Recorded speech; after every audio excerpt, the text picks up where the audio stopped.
las tendencias de la opinión pública, que yo creo que son interesantes, o si es capaz de descubrir el chantaje. Cuando digo el chantaje me refiero al chantaje intelectual, no digo que vayan ahí con de determinados políticos o comunicadores que imponen con mucha más fuerza, incluso a veces que los políticos, un punto de vista.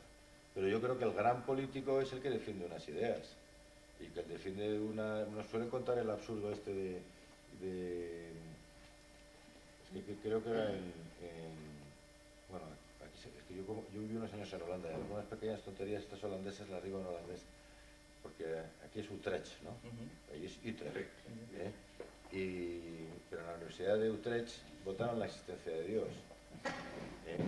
Y cuentan que el no sé qué ministro holandés estaba muy preocupado para saber cuál era el resultado, para ver cuál tenía que ser su actitud en los próximos meses sobre el tema de la religión, etcétera, ¿no? Y bueno, pues eso es una ridiculez. Usted tiene que defender sus ideas, y precisamente porque su sistema de opinión pública convencer a la gente. Y los medios de comunicación no deberían en absoluto coartar los puntos de vista de los políticos. Jamás podría haber minorías ni oposiciones a las posturas mayoritarias, ¿no? Yo creo hombre, es que ya eso sería otro tema ciertamente interesante, y quizá tan importante o más que los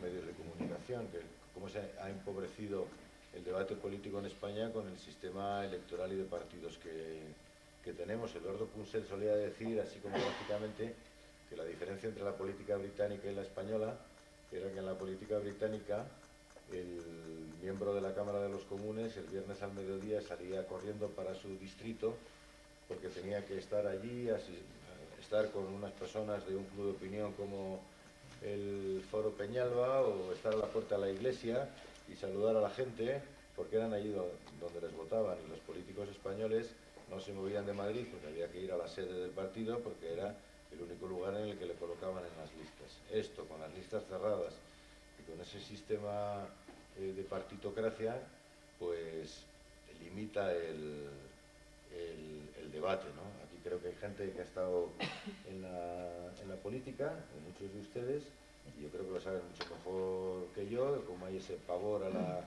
la discrepancia, como los partidos han dejado de ser lo que originalmente eran, que eran el foro de debate, de una determinada sintonía de ideas y de discusión, y se ha convertido simplemente en una especie de caja de resonancia de una postura oficial. En la medida en la que uno se aleja de ellos, pues pasa. Y tenemos ejemplo, tenemos en la vida política reciente miles de ejemplos. A mí siempre me pasmó que no hubiera una voz seriamente discrepante con el tema de los GAL en el Partido Socialista. Yo he seguido los debates de la reforma de los estatutos, y en concreto del de Cataluña, en el Congreso de los Diputados, y tengo los testimonios de enfado y de discrepancia de muchos diputados socialistas que, sin embargo, todos votaron a favor, y porque saben que, pues esto, si no votas a favor, pues como no sé cómo han aquello Alfonso Guerra, el que se mueve no sale en la foto. Yo creo que si ustedes conocen la política del Partido Popular, no se les escapará que el enfado de muchos diputados con el funcionamiento del grupo parlamentario en el Congreso es considerable, y sin embargo en el último plenario solo hubo una queja para ver si le iban a poner una multa o no a Celia Villalobos, porque había votado a favor de, no sé si de la ley de igualdad o de matrimonios homosexuales, etcétera, ¿no? Nadie levanta la voz, ¿no? Ahora, pasado el tiempo, aparecen diputados del Partido Popular que nos dicen que están ahora y que estuvieron en contra de la intervención en Irak, o del apoyo, porque la intervención no hubo tal. Sin embargo, hubo una votación de voto secreto, es decir, y no hubo nadie que votara en contra, ¿no? Con lo cual, eso es una pena, que va empobreciendo el debate político. En esas condiciones, claro que sí, en esas condiciones los medios de comunicación, sobre todo cuando son correas de transmisión de un determinado punto de vista, pues claro que asustan a los políticos. Me juego mi carrera política si digo una cosa, pero es cuando hay que confiar más en el aparato de un partido y en un medio de comunicación que en la opinión pública y en la capacidad de convencer a los conciudadanos, ¿no? Bueno, ya tenéis la palabra, yo me he enrollado, Matías. Yo creo que el problema de los políticos españoles es que todos hacen carrera. Ese es el problema gordo. Entonces no hay nadie que pueda levantar la voz en contra del partido, porque inmediatamente es desechado. Hacen carrera y además, en muchos casos, no han tenido ninguna actividad profesional fuera de la política. Fuera de la política. Es decir, que han sido jóvenes de las juventudes socialistas, de las nuevas generaciones, que han terminado su carrera y han sido contratados como asesores de un grupo parlamentario, como concejal o lo que fuere, y llegan a los 50 años y se han pasado 30 y tantos en el que su única actividad es la política. Es la carrera. Es la carrera Por política. eso digo la carrera. Y además luego ahora tenemos lo de las jubilaciones. Me contaban el otro día, no sé si exageran o no, que sobre todo, digamos, con el enfado de que por 500 votos en Ibiza podía Matas haber tenido mayoría absoluta en Baleares, ¿no? Que hubo, ahora ya no sé si 500 y en Ibiza, ¿no? Pero que hubo cierto voto de protesta porque había muchas papeletas nulas que tenían tachado el nombre de la María Pau Llanero, que es esta chica escritora, ¿no? Y quizá los haya habido en otro sitio. Pero eso a mí me parece muy interesante porque demuestra que la gente sabe lo que vota.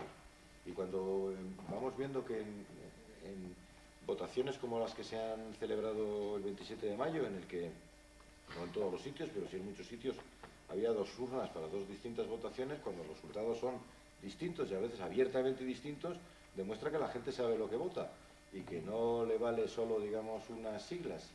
Y me parece además interesante, ojalá valiera el hecho de que uno pudiera tachar un nombre, digo, yo voto a esta lista del Partido Popular, del Partido Socialista, pero no quiero que esta señora o este señor esté en el Parlamento, ¿no?